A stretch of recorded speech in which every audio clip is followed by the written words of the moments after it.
Hello and welcome to Forever Rugby on SuperSport for today's URC Round 9 review, which is a little bit confusing because last weekend was Round 12, now we're Round 9. But basically, because of the issues at the end of last year with a couple of rescheduled matches, after the Omicron variant caused a mass hysteria from the UK and all the teams suddenly jumped on a plane and left without playing their fixtures, they've obviously had to reshuffle a lot of fixtures. And as a result, the fixtures we saw this past weekend, the Bulls taking on the Lions and the Stormers taking on the Sharks, were officially part of the United Rugby Championship Round 9, if that makes sense, because those fixtures were either delayed and other fixtures were brought forward and stuff like that. But either way, the Bulls took on the Lions, the Stormers took on the Sharks. And it was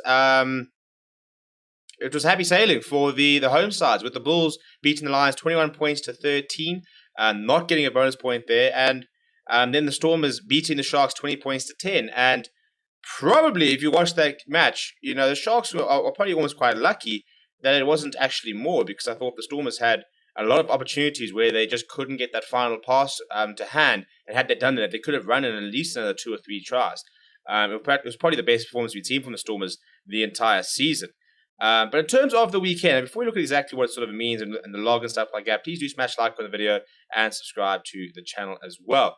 The bad news is that we still have all 4 teams within the outside the top 10 of the URC, and the Stormers currently the highest placed side in 10th, Sharks currently 11th, Bulls 12th, Lions 14th, which is not happy reading. However, they do still have some games in hand. But I think the good news of what we saw this weekend was that we saw 2 relatively close encounters. The Lions versus Bulls being decided by 8 points, and the Sharks versus Stormers being decided by 10 points. There were no thrashings, there were no hidings, there were no this massive depth, sort of gap in quality. Although having said that, I think the Stormers could have actually punished the Sharks if they took their chances. But in terms of what we saw at Loftus, we saw a very improved Lions side who actually pitched up and physically tried to match the Bulls, and did so to a certain degree. 21 points to 13. They were pushing to try and get that try towards the end, to try and get a potential bonus point. Couldn't get over the line, not quite clinical enough. And unfortunately, we're seeing a Lions side which, are struggling to compete because they just don't have the quality. They've got a lot of youngsters, but they do not have the quality the other sides have. They do not have that international pedigree. They do not have players who have played at the highest of levels that can help them sort of during those really tough situations. And we've seen over the past few weeks the world-class players stand up and be counted. We've seen how Warwick Galant has done so well for the Stormers. We saw how Moore Staines was such a solid performance for the Bulls. How Marcel Garcia's come into his own. I like to be Jan Krobbelau is pushing for Springbok call-up. Springbok debut, really been playing well. And unfortunately, the Lions is missing that. But I thought it was a much better performance. They looked a lot better. They threw the Bulls off the game quite a lot. They were forcing a lot of handling errors. The scrum was looking very good. Carlos Soli once again had a very good day when it comes scrum time.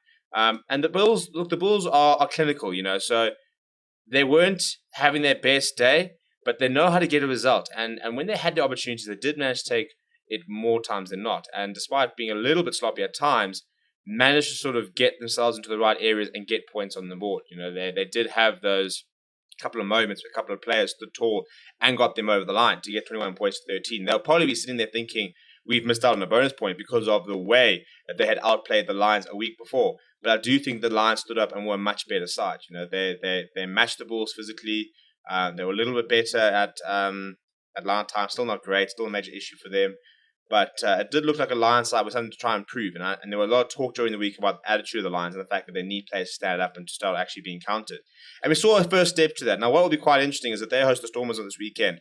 And the Stormers looked really good against the Sharks. They scored a couple of good tries, but they should have scored more. There were a couple of really good breaks. The centre pairing, Dan Dubuissi gave Jeremy Ward and Dukanya a hard time.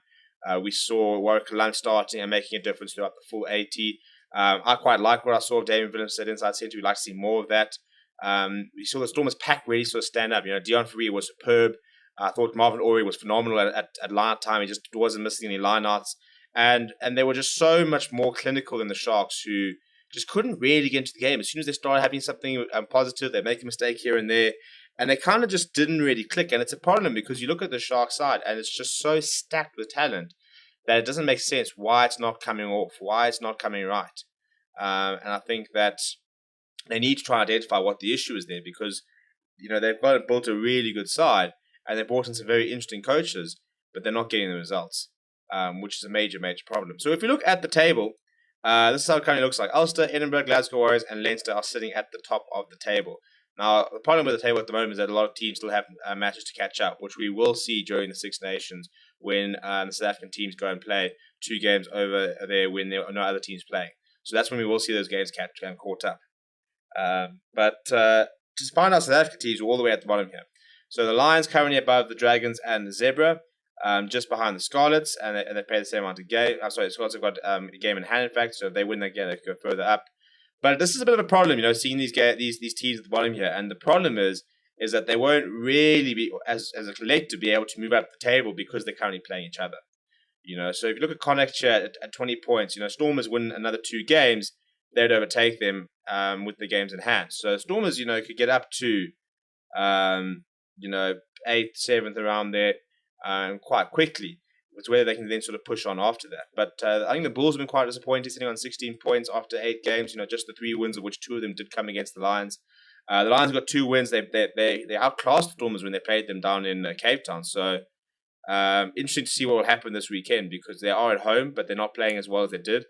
And then the Sharks, who are sitting with 3 wins, and a draw and 16 points. We expect so much more for them. These 2 teams, the Bulls and the Sharks, are supposed to be the teams that were really going to lay the charge, and we were quite worried about what the Stormers and the Lions were going to do. But if we're being brutally honest, there hasn't been a massive amount of difference between any of the sides. There are 6 points between our best placed side and our second best side, which is not that much. And then, just 2 points between Stormers, Sharks, and Bulls. So we haven't really seen any South African team really sort of grab the competition by its horns and really push through and start to compete at the highest levels. I'm hoping it's a case of getting used to the competition. We'll start to sort of push up here. But at the moment, the 2 Scottish sides are up there, 3 Irish sides in the top 5. You've got the likes of Ospreys up there. Benetton's doing quite well. So, it hasn't been quite the dominance that a lot of people were thinking that the South African teams were going to bring in.